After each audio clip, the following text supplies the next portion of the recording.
I'm Stacy Echeverria, pastoral counselor and host of the True You Ministries podcast. My own journey has shown me how important it is to have a safe space to process the hard stuff in life. I have a heartfelt desire to walk alongside people just like you, offering hope, healing, and truth along the way. I'm so grateful you're here. Are you ready to dive in? Let's get started.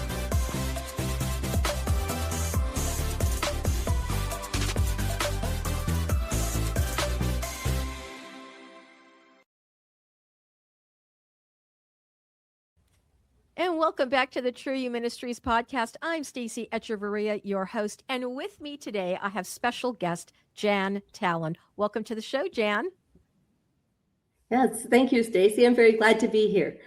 Yeah, I know it's been a while since we last spoke, and I'm really excited about the two episodes that we're going to be doing. So before we get into the topic that you're wanting to discuss, let me share with our audience a little bit about you. So Jan is married with kids, and she knows that kids can be a marriage wrecker.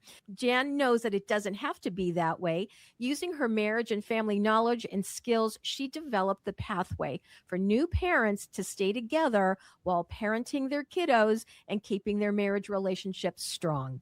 She practiced this with her husband, Chip, and her 4 kids.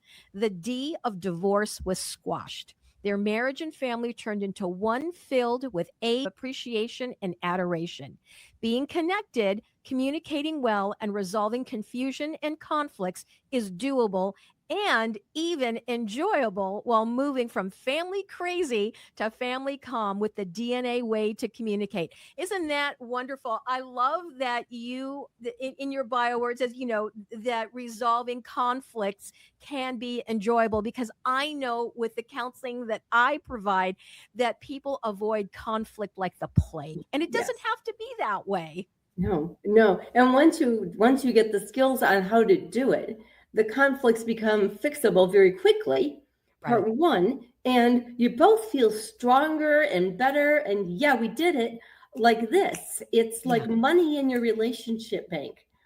And it encourages you, it enthuses you, and it builds that hope base that keeps us calm and keeps us creative. Yeah, absolutely. Absolutely. So let's get to it. What inspired you to create the DNA way to communicate and focus on helping families move from crazy to calm?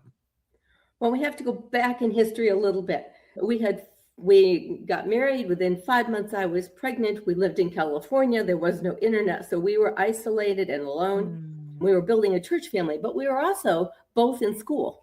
And did we want children? Shoot, yeah. But this baby was 3 years early. We weren't quite ready. And that baby has grown into a deliciously delightful adult. She's beautiful. Oh, wow. But that sort of didn't let us really set marriage very well. And then we just kept adding kids.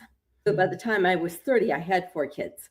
Wow. We both had careers that required us to be engaged in order for them to, if you want to call it, thrive, or for us to be professionally astute and effective.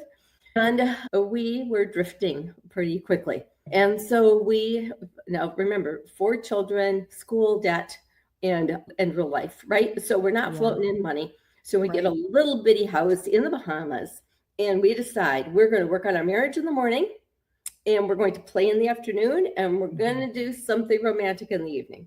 Okay. And I mean, sometimes that was just making a puzzle together, but we were going to do something that had closeness to it and enjoyability to it. Well, why did we do the morning? Because we kept trying to fix our problems between 10 at night and 3 in the morning. It didn't work. It wasn't working. We have to be awake. So that's why we did that in the morning. Then in the afternoon, we could play. And that meant that we could go swimming, we could go surfing, we could go hiking, we could go boating. And all of that gave us space to process, but also space to connect, not under tension. And we could mull things over, and therein we could decide what we needed to do. So the conversation the next day would be sort of follow up. What do you think? What's your next step? So listen to what we're developing there, not knowing that that's what we're doing, just trying to save our marriage is what we were trying to do. Right. Okay. But what we were doing is we were deciding what we wanted.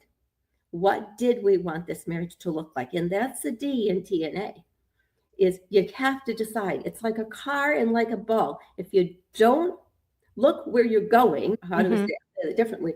Wherever you look is where you're going to go. If you look at divorce, you're going to go there. Right. If you look towards marriage and what you want in a marriage, you're going to go there. Right. Okay. But now you need some skills. So that's what the end was what are our necessary skills? And therein we developed the 3 C's. Now, we didn't know we were doing that. We just did it. Okay. We figured out we had to be much better connected. And how did we do that? What was going to be meaningful to us? We had a black love seat in our house, and we kicked the children off. We also had a couch. But after supper time, there were a couple of rules, which are sort of funny. One of them is mom and dad get the black couch. That meant we sat next to each other, and children they could climb on our laps, but they can't sit between us. Okay. It kept us connected. Yeah. At dinner time, as things went, sometimes you could do dinner 3 times a week. Sometimes you could do dinner once a week. Sometimes you got away with 5. But we always sat next to each other. It wasn't mom, child, dad, child. We always sat next to each other. Right. So that if one of us was getting too ramped up, the other one could just connect under the table and right. Look at our necessary skill. Yeah. We were picking it.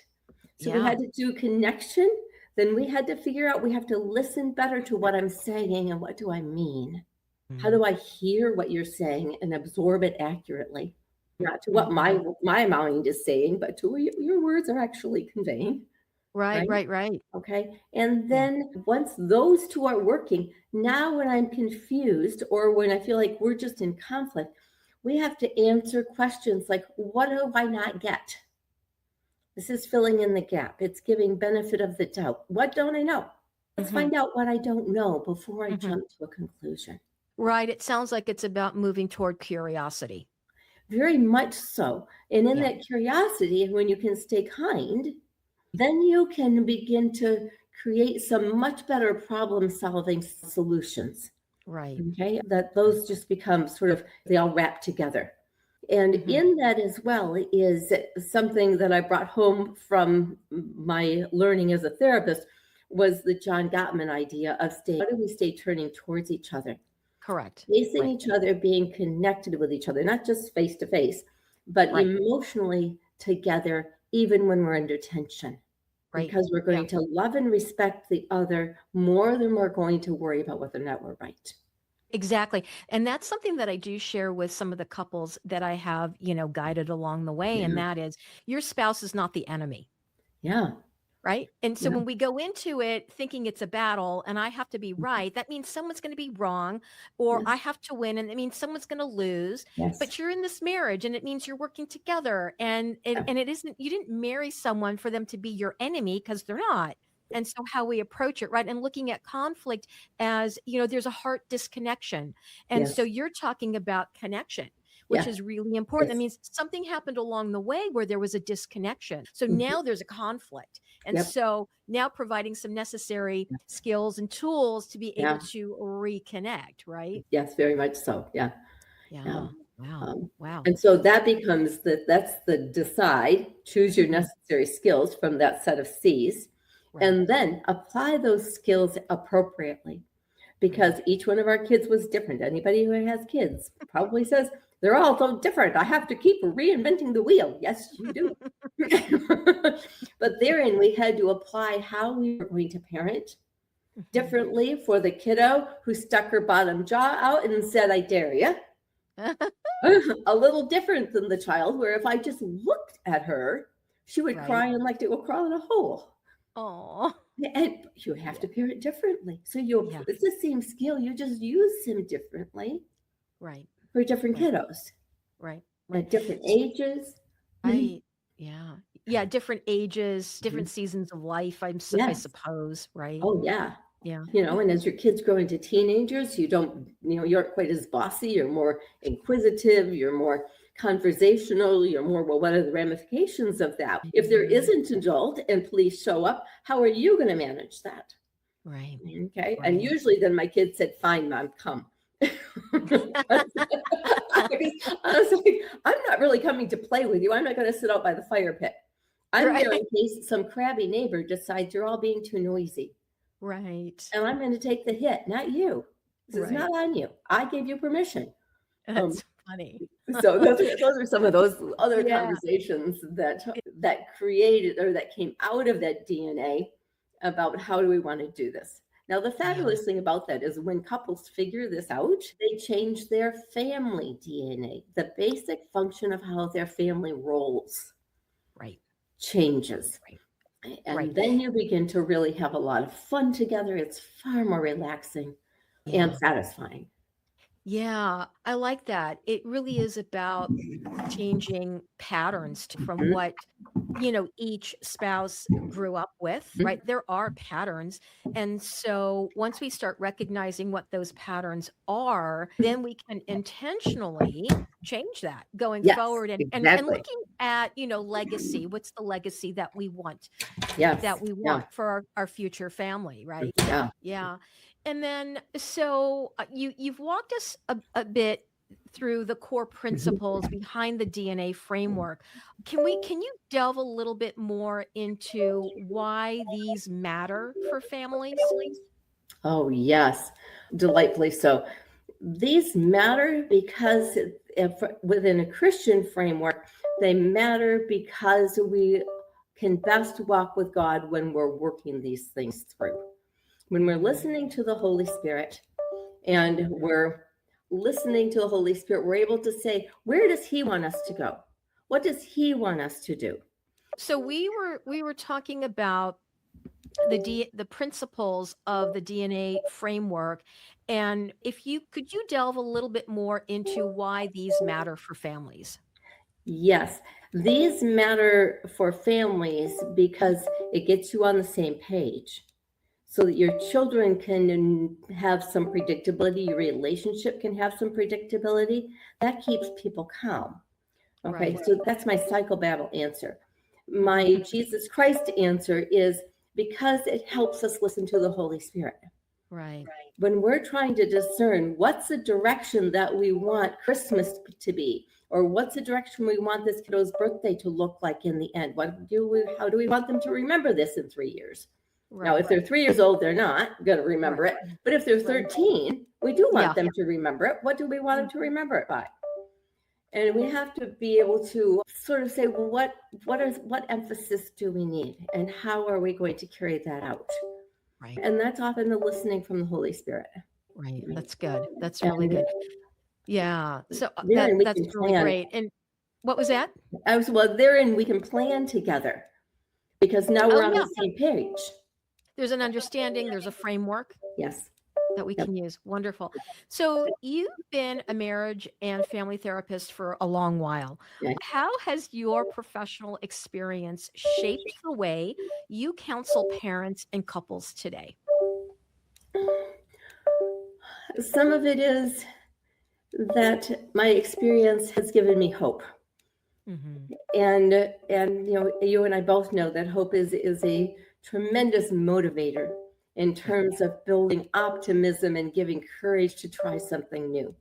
Right. And so when I can cheer couples on and say, well, here's what I see. Hmm. Okay, I see that you just smiled at him and you had sworn you weren't going to smile at him this whole session. and you just had a little smile. Okay, I can see that in the conversation, you both took some of what the other person said and built it in and took consideration for each other. And Hmm. they want to say they're totally on the rocks. And I'm like, wait, I just saw a smile out of you. I just saw a consideration out of both of you. Okay. And you can Right. say that you're behaving well for me, but what I know is you can do it. Yeah. Right. And so in that, then we continue to find other ways where we see that they're just little by little doing things that are right. They're just so worried about it all falling apart that they can't figure it out. Right. They Right. just need some optimism in that. Right. Mm-hmm. I know that when there isn't hope, it's harder. It's so Mm-hmm. much harder So much to harder. even Yeah. to even see a glimmer of of something that's positive, Yeah. right? Because I think human nature, we just tend to focus on the negative, and we're missing out, on what God has been doing. Yes. We think it has to be these grand gestures with these grand things, Yes. and it really doesn't. It's just, I think we would be served well every day to cultivate that heart of gratitude. What can we be grateful for in regards Yes. to our spouse, even when we're not liking them today? Yes. Like what they've done, or we're not liking what they said or how they've treated me. Yep. But what can I be grateful for? And it brings us back to having that softer heart toward one another. Yes. Yes. Because again, your spouse is not the enemy. Yeah. Yes. Well, Yeah. your spouse, but then also you're not just your spouse, but your kiddos aren't your enemy. Right. Okay. Then everybody usually is trying to do their best. Now, their best might not look very good, but most people aren't getting up in the morning and saying, I plan on making your day miserable, and I'm going to do it by doing this and this. Okay. A 4-year-old usually doesn't wake up saying, I'd like to make my mother angry before we ever get in the car. How can I do that? Right. We're all just trying to hold ourselves together. And when we can be a little gracious about that, and when we can say, I'm going to listen a little more carefully. Okay, I'm going to bend down and look at my kiddo. I'm actually going to stop and look at my spouse when they talk. Right. And I looked up, Chip is taller than me. Yeah. Things change. Those are little actions, but they make a big deal. Yeah. And I think it's important when you said, we're actually going to stop and look at the person, or we're going to bend down and look at eye to eye, because, we all have this.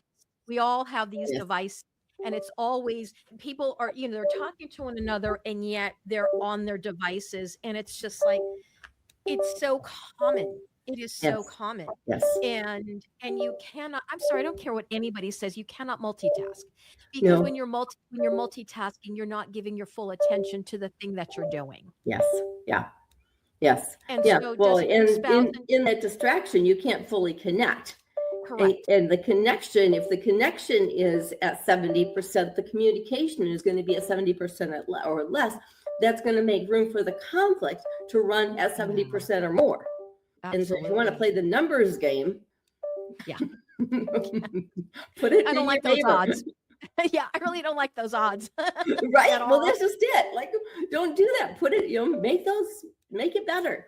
Right. And also too, it's really thinking about, well, what's the priority here? What's important? So my husband, he always says this. He says, you will always have time for what's important to you. So to me, the greatest thing in life that's the most important are those relationships, the ones that are closest to us, the one with God, and the one with each other, our spouse, our kids, family, whatever. The relationships have to take precedence over anything else. Yes. Because if we don't have good relationships, I mean, life isn't going to go well for us, for sure. We'll be so isolated. And I think that's what the enemy does, right? We see how the enemy has come, and he's attacked marriages, and he's attacked families. Yeah. He's attacked identity. So now the whole thing of what's a family? It's what God said it is. I mean, it really is that simple. What's marriage? It's what God says it is. Yes. Where's our identity? It's in Him. It's in who He says we are, right? And so once we get right with all of that, once we have clarity on all of that, then we can operate in thriving marriage, family relationships. But when there's confusion around all of that, I don't think anyone can realistically have an expectation of anything less than confusion, which is really sad to me, right? Yes. Yeah. And then within the confusion builds that conflict. And then that breaks down the communication, which breaks down the connection. And you just end up just unwinding things. Yeah. Absolutely. Definitely. So I know that you know this, and I know this because it's the one thing I always tell couples to begin working on, and that is communication. But many couples do struggle with communication under stress. Yes. So what do you find are the most common communication barriers families face, and how do you address them? Say that last part again. You had, what is the most common communication barrier in the family space? Is that what you said? Right. What are the most common communication barriers that families face, Gotcha. and Okay, sorry. how do you address them? Yes. I think one of the most common communication barriers that families face on one level would be busyness and tiredness. Mm, okay. Okay, because then we aren't talking enough. We're too tired to really absorb what somebody meant by what they said. Right. And so, how we were going to handle this pickup transition thing that had to happen. We had to both meet at the Kmart parking lot. Kmart, that's an old store. We I had to know. meet at the Walmart parking lot. There we Date go. myself. Oh my goodness. We're going to meet at the Walmart parking lot, and you're going to take this kid that way, and I'm going to take this kid home. Okay, well, if we don't have the timing right on that, we're going to be mad. But if we're too tired, we're not absorbing all that info. Right. Okay. Right. And so, one of the things that I really encourage couples to do is to have a weekly calendar meeting on purpose. Okay. And we still do that. We are a weekly Sunday night. What's it look like? And we're sitting there with our phones and our paper calendar and our work calendar. And we're merging them all together. And we aren't busy with each other every day. Yeah. But Yeah. okay, if I needed to find you, you've got a client meeting from 3 to 5. I'm not going to find you. Right. Okay, Right. do something else, but at least then I know what's going on. Yeah. And when it comes time for us to talk about things and say, how was your day? And I'm too tired, I can think back or look at my calendar and I can say, how was that meeting from 3 to 5? Did you really live through that? Because I didn't remember it, but my calendar did. That's And right. now I've made a touch point. But we Right. want the same, so we want couples to be able to do that.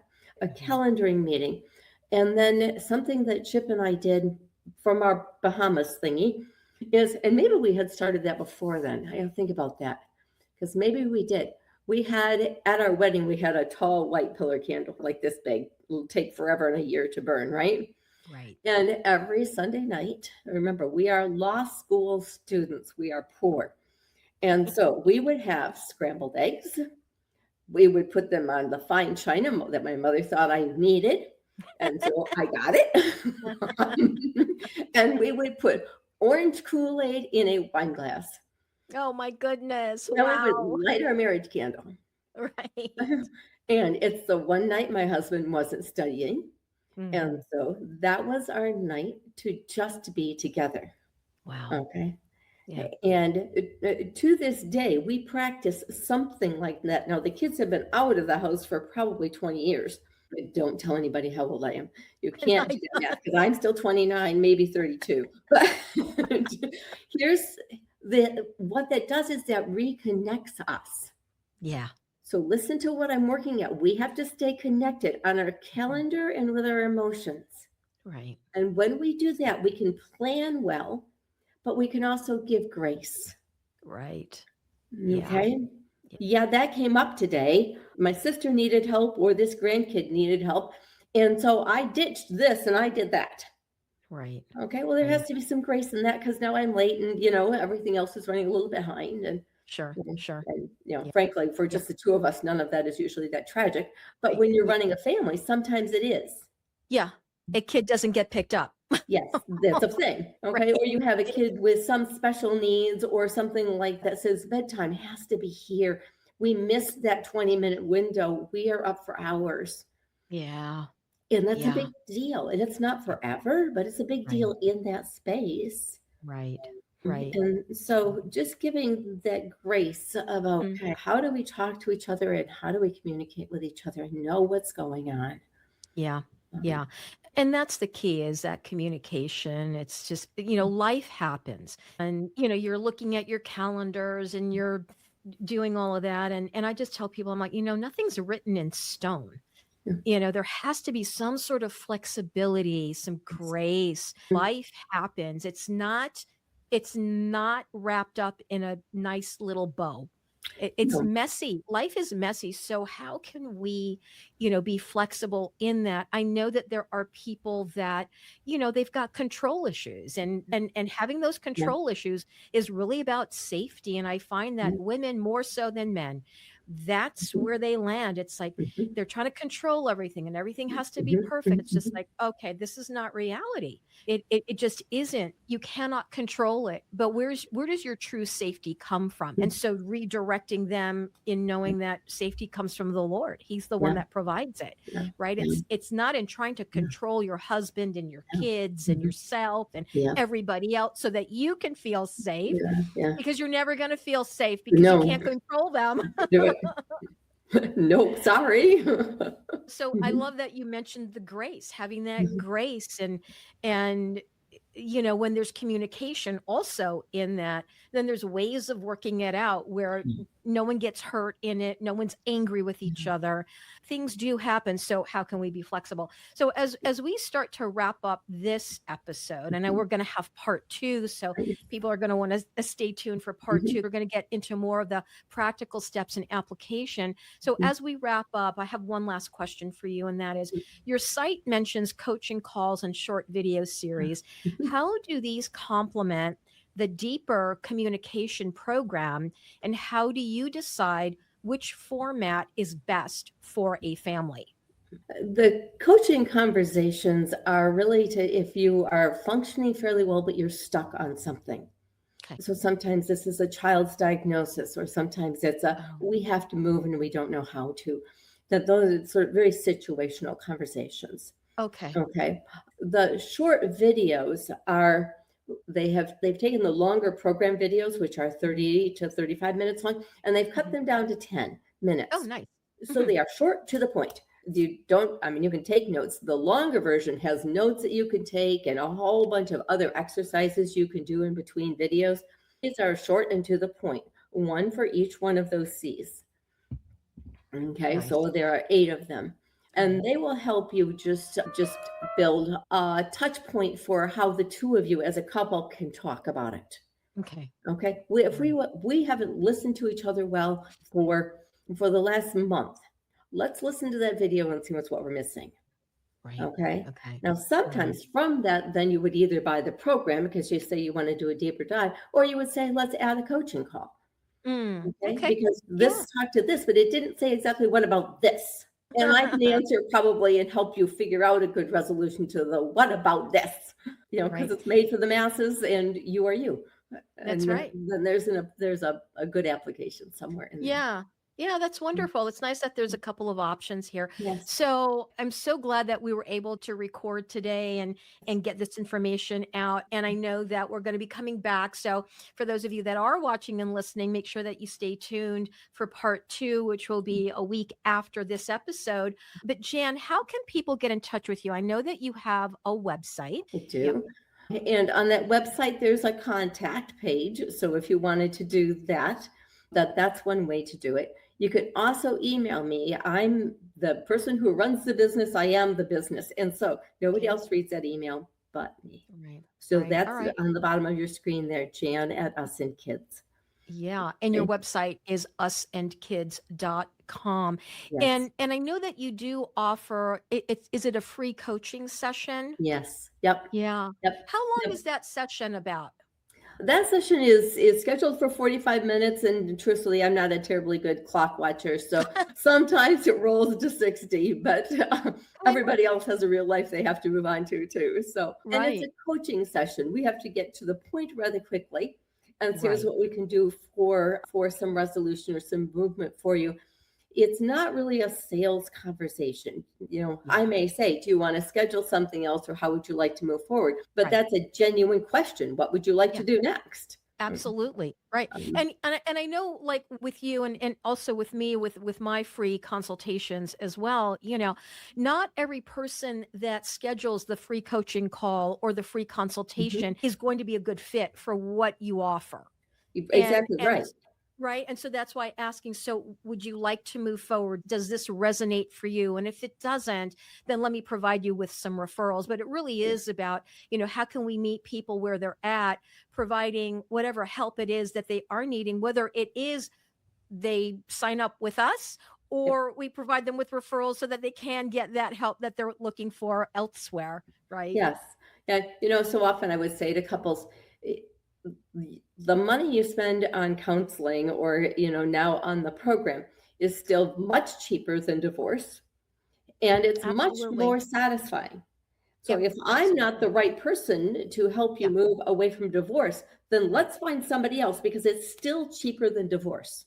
It absolutely is. I would tell couples that when I was working at another ministry, Mhm. and that particular counseling that we did there was for the sex addiction and betrayal trauma. Oh, yeah. And that's a $10,000 program for Yes. couples. Yeah. And Yep. they would balk at that price. And I Uh-huh. and I would ask them, I said, I would like you to consider comparing the cost of this counseling, which was for 1 year, Yep.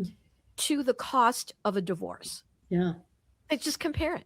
I mean, there is no comparison. No, We there know is no what's going to comparison. cost Yeah. more. And it's Yeah. not just money. It's not the cost of Oh, money either.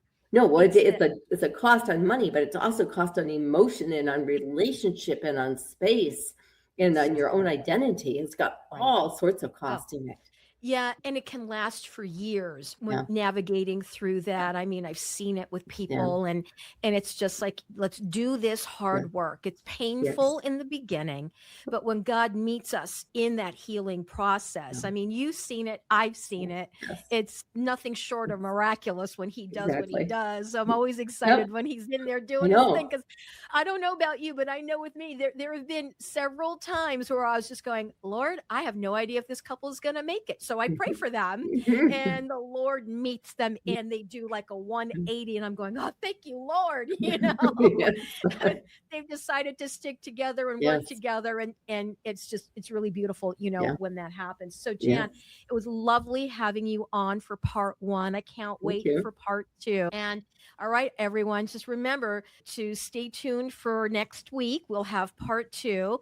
And if you've been watching and you've liked what you heard and you think someone might benefit from this episode, please like, follow, share, subscribe. There are a lot of hurting people out there. They don't know what to do.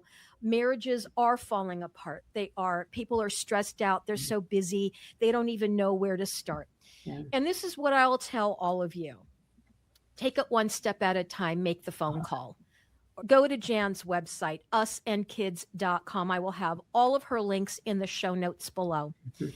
Don't do this by yourself because it hasn't been working. And so bring in someone else that can help you. And Yeah. for those of you that are needing help and you don't know Jesus, well, today's the day to say yes to him, because I know what he's done in my life. Jan, I'm sure you have had so many experiences with him, just personally in your Yep. family as well as with your clients. I know that my life would not have been what it is today without him. And so don't be afraid to say yes to him. If you want to have a conversation about it and you don't know what salvation looks like, what are the steps, I'd love for you to reach out to me. I do offer a free consultation as well. Go to my website, trueyouministries.com.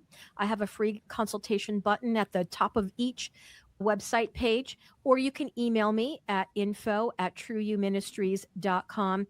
We don't want you to do this alone. There is one who is always with you, whether you know he is or not. I know Jan and I can testify to the fact that he is always with us. The Lord loves you. He wants to be with you. He wants to provide that help and that counseling that only he can provide to you. So again, Jan, thank you so much for being on the show. And I'm Thank you. excited for part 2. All right. And everyone, for those of you that have been watching and listening, thank you so much for being here. And I pray that the Lord would bless you all today. Thank you. You've been listening to the True You Ministries podcast with me, Stacy Echeverria, your pastoral counselor. My own journey has taught me just how important it is to have a safe place to process life's harder issues. I'm honored to walk alongside you in this space. Thank you so much for tuning in today. Until next time, may God richly bless you on your journey to healing and wholeness.